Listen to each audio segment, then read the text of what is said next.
Allow మన వచ్చి దానిలోండి వేరుబడి ఉంటాము. మన ఎంచేది ఒకటి కాబట్టి అక్కడ నடைமுறைలో మన చూసేది వచ్చి వేరేగా ఉంది.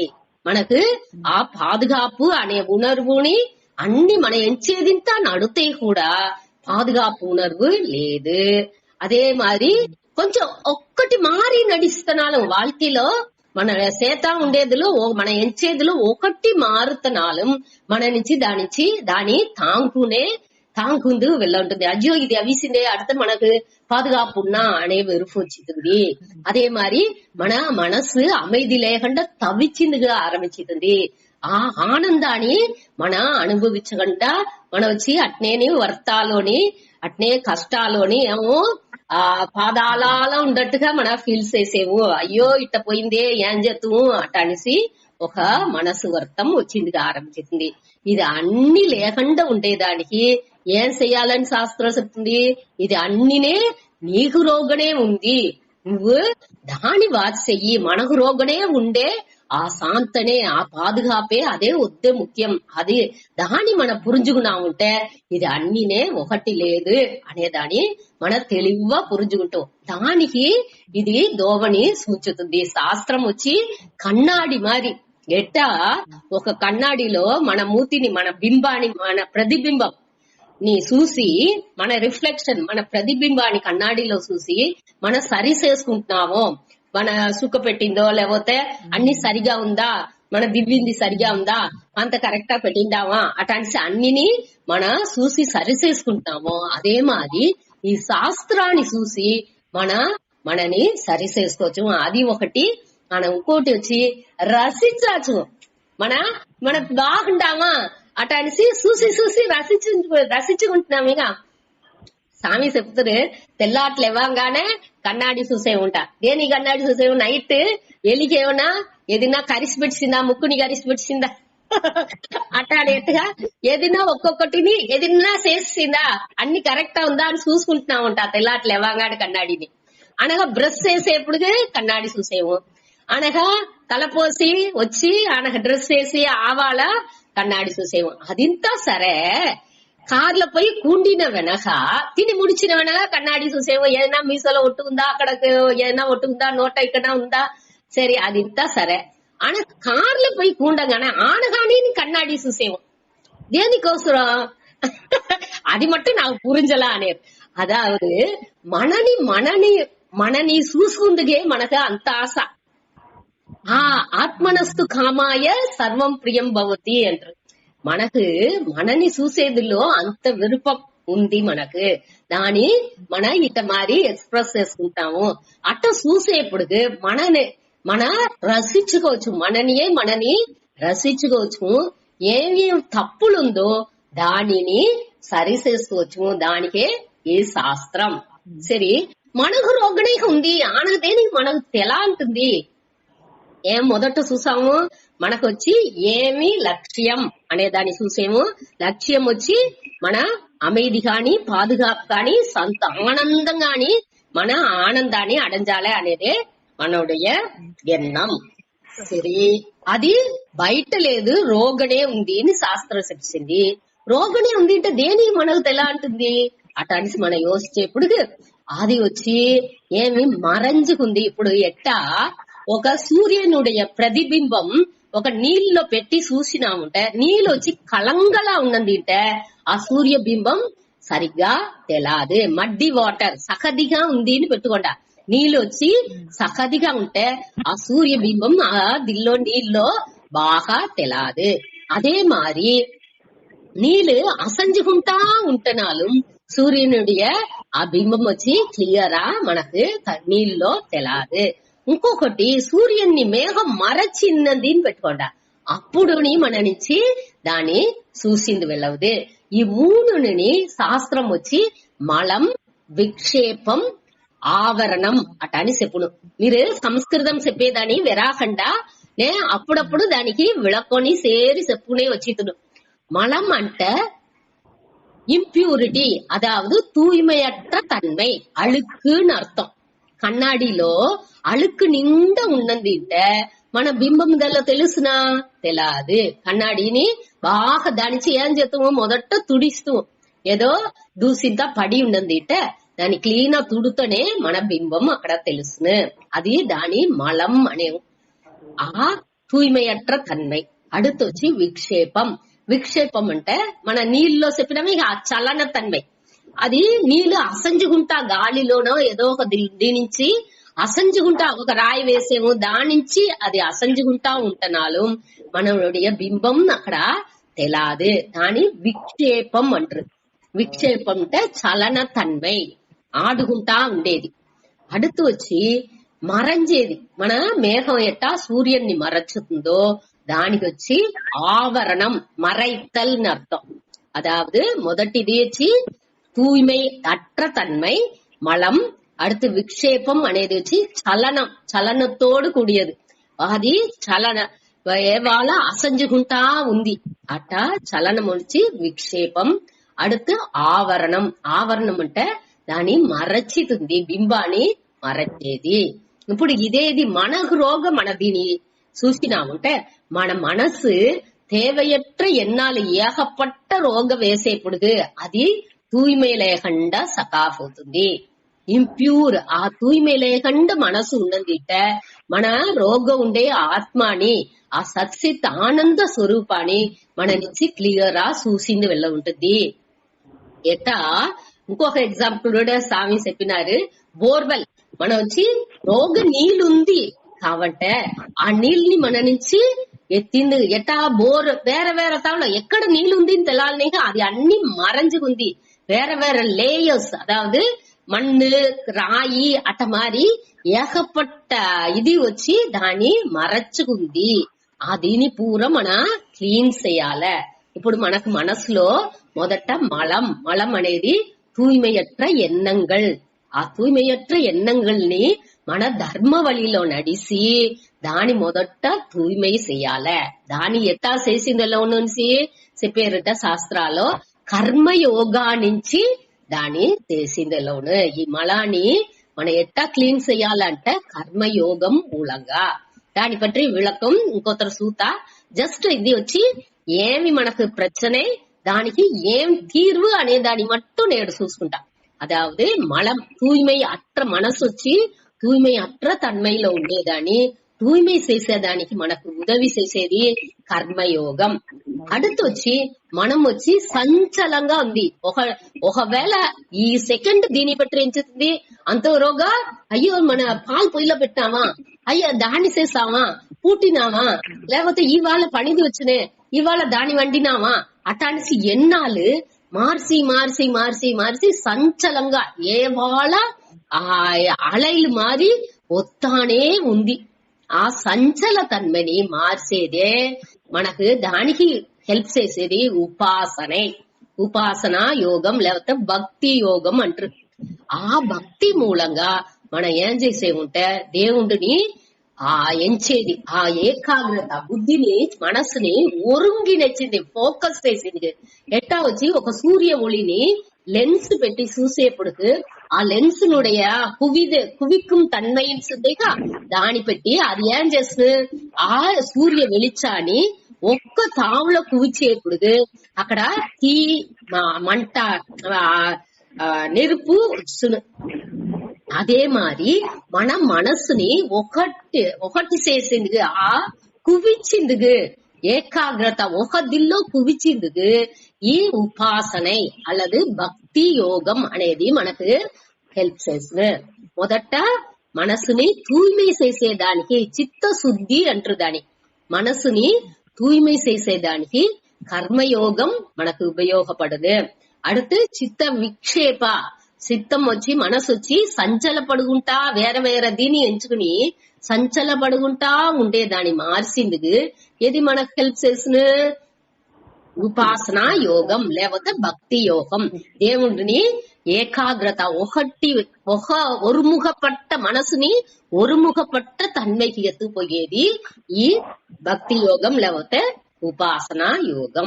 సరే, அடுத்தது ఆవరణం. మనసుని మరచేది. ఏది మరచుతుంది? ఎట్టా సూర్యుని మేఘం మరచేట్టుగా మనవుடைய ఈ మనసుని ఆత్మలోండి ఇగ్నరెన్స్ అరియామై అనేది మరచుతుంది. నేవచ్చి ఆ సచ్చిత్ ఆనంద స్వరూపం అనేదాన్ని ఈ అరియామై నేవచ్చి ఈ బాడీ మైండ్ కాంప్లెక్స్ నేవచ్చి ఈ దేహనే నేవచ్చి ఈ ఇంద్రియనే అట్టానిసి మన ఎంచేది దాని మరచుతుంది. దాని ఎట్టా మన క్లీన్ చెయ్యాల అంటే జ్ఞానం అజ్ఞానాన్ని జ్ఞానయోగం మూలంగా మన క్లీన్ చేయచ్చు.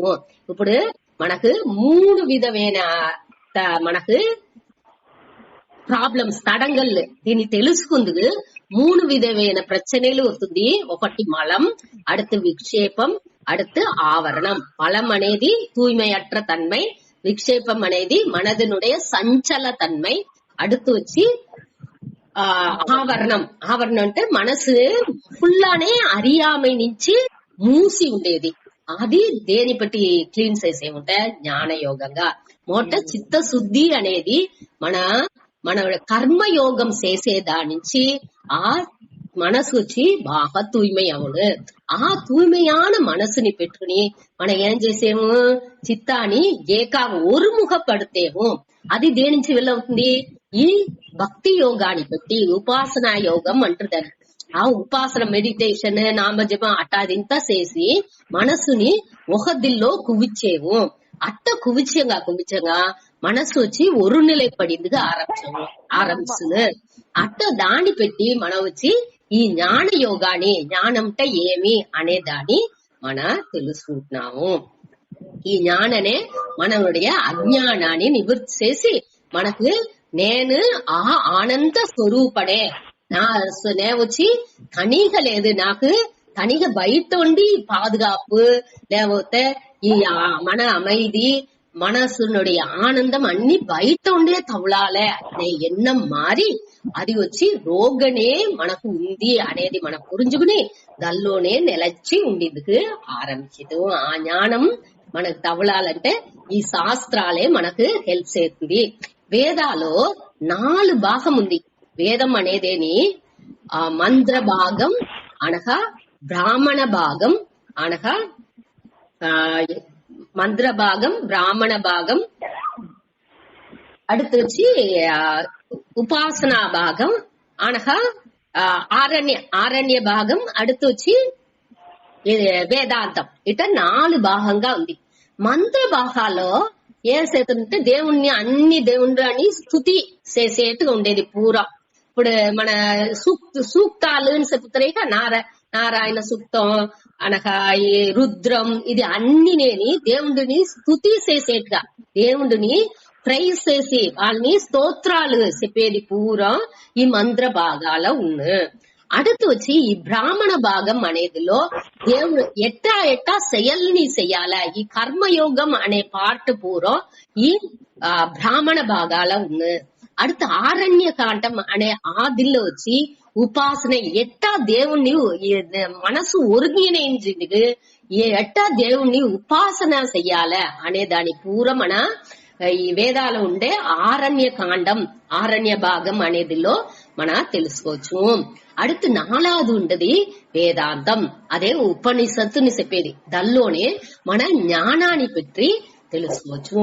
ఈ కావంటే ఈ 3 ఉందిగా ఈ అదావదు ఈ బ్రాహ్మణ భాగం ఆరణ్య భాగం அடுத்து వచ్చి వేదాంతం. ఈ 3 మొదటిది కర్మయోగం அடுத்து జ్ఞానయోగం కర్మయోగం ఉపాసన భక్తి యోగం அடுத்து జ్ఞానయోగం. ఈ 3ని మనకు గీతలో మొత్తంగా ఇచ్చితున్నారు. మన తనితనిగా దీని చదివేదాన్ని ఉపనిషత్తులో ఉండే సారంగానే ఈ గీత అనేది ఉంది. మన అన్ని ఉపనిషత్తులో ఏం చదువుతామో దాని ఒకే టెక్స్ట్ లో ఒకే బుక్ లో మనకు ఆ వేద వ్యాసరు తొగుతూ ఇచ్చితున్నారు. అదే దాంతో బ్యూటీ. దానిచ్చి మన ఈ ఒక గీతని చదువుతానే అన్ని దీనిని చదివిన ఒక ఆ ఎఫెక్ట్ ఇది మనకు తవలసిన ఆ బలం మనకు తవులును. దానిచ్చి ఈ గీతని మొదట అందరికి వచ్చి ఈ తత్వబోధం గీత ఇదింత దేనికి మొదట చదివేరుట అదే మనకు అన్ని ఉపనిషత్తునుடைய సారాణి పూర్వంలో ఇచ్చును. సరే, మొదటి ఈ గీతలో గీత వచ్చి మొత్తం 700 శ్లోకంగా ఉంది.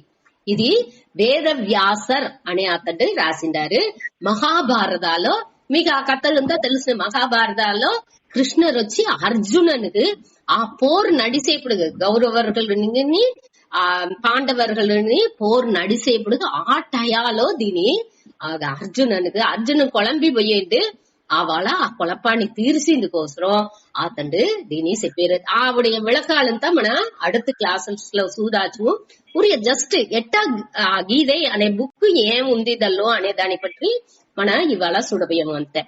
ఇప్పుడు మొదటి 6 అధ్యాయాలు మనకు ఈ కర్మయోగాన్ని పట్టి విளக்கంగా చెప్తున్నాం. అదావదు మొదటి 6 అధ్యాయాలు గీதைలో మొత్తం 18 అధ్యాయాలు ఉంది. 18 అధ్యాయాలు మొదటి 6 అధ్యాయం మనకి ఏం చెప్తుంది? కర్మయోగాన్ని పట్టి చెప్తుంది. అదావదు మహావాక్యం తత్ త్వం అసీన్స్ ఉందేకా అదువాகவே நீ இருக்கிறாய். அது అంటే ఏమి? ఆ బ్రహ్మం. త్వం అంటే ఏమి? ఈ ఆత్మ అనే లేదు, నా ఈ బాడీ ఈ ఉడల్ లేదు. త్వం అంటే నీ అని అర్థం. అంటే ఇక్కడ నీ అనేది నావుடைய ఆ ఆత్మస్వరూపాన్ని చెప్పుతుంది.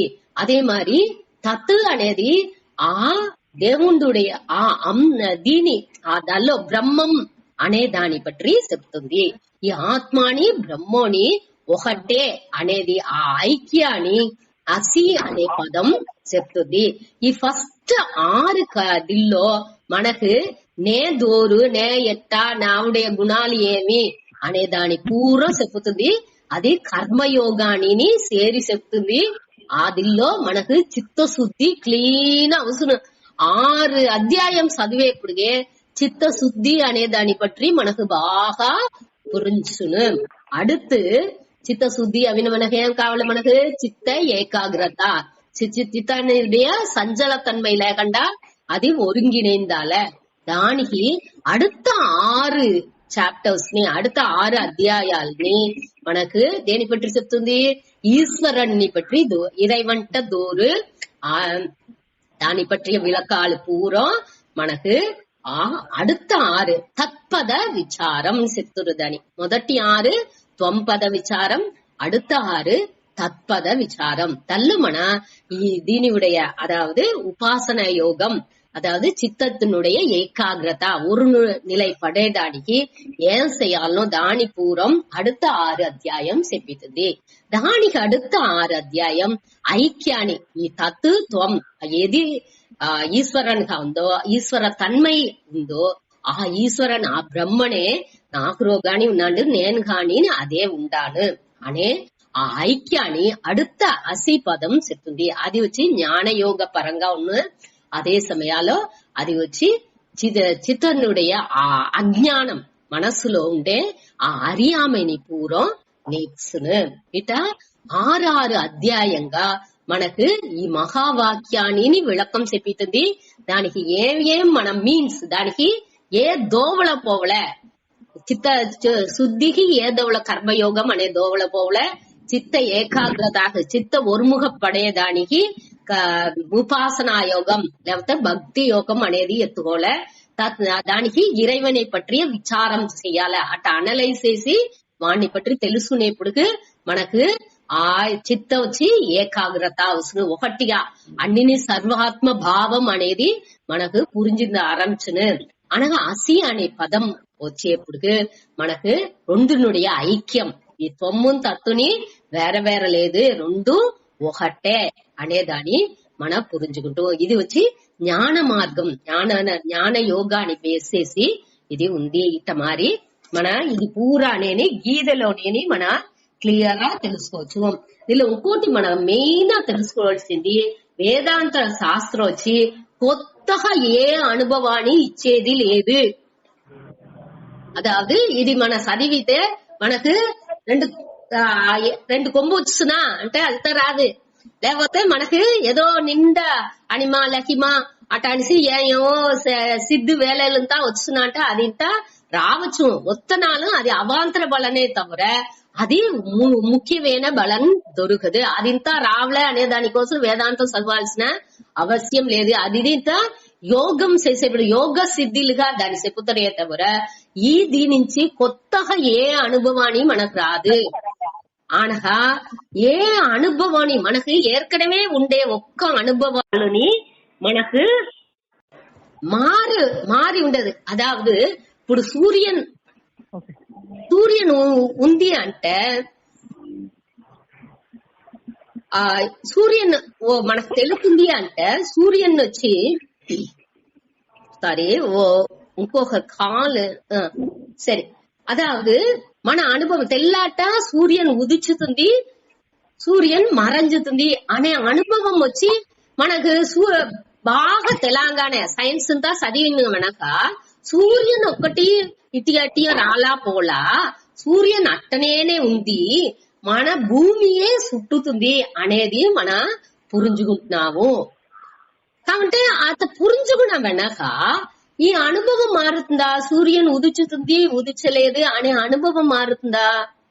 అది మారదు, అది అట్టనేనే ఉన్ను. అది మారి మన శాస్త్రం చదవంగానే కొత్తగా ఏదో అనుభవం వచ్చునని మనం ఎంచకూడదు. కొత్తగా ఏ అనుభవంని రాదు, ఉండే అనుభవాన్ని మారదు. కావంటే ఈ అనుభవాన్ని పెట్టి మనకు రోగ వచ్చే తీర్మానాలు కన్క్లూషన్స్ చెప్పేమేగా కరుతులు మన ఏకపట్ట ఇది సూర్యుని ఇట వస్తే అది ఉదిచుతుంది అట అనేసి మన అనుభవాలు ఏర్పడే ఆ కరుతులను మట్టునే ఆ తీర్మానాలు మట్టునే మారుతుంది.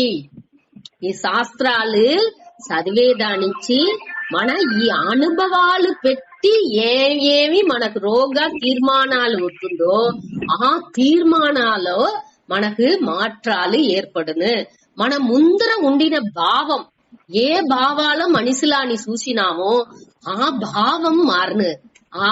మనోடைய యాటిట్యూడ్ ఆ భావనయే మారుతుందే తవిర అక్కడ వేరే అనుభవాలు ఏ విధమైన మాట్రోని మనకు తవలదు. దీని మన క్లియరా పురించుకోలే. ఇదే దీనిలో ఉండే శాస్త్రాలు మన ముఖ్యంగా తెలుసుకునేది.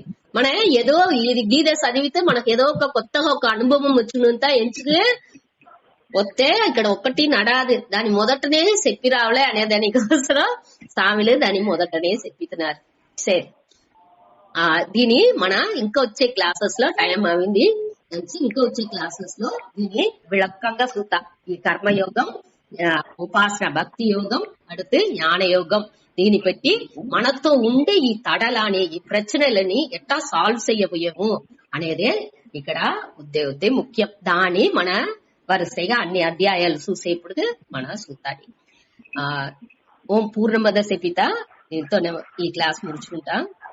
ఓం పూర్ణమద పూర్ణమితం పూర్ణాత్ పూర్ణముదచ్యతే పూర్ణస్య పూర్ణమాదాయ పూర్ణమేవావశిష్యతే.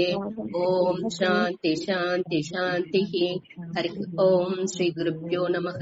హరి ఓం.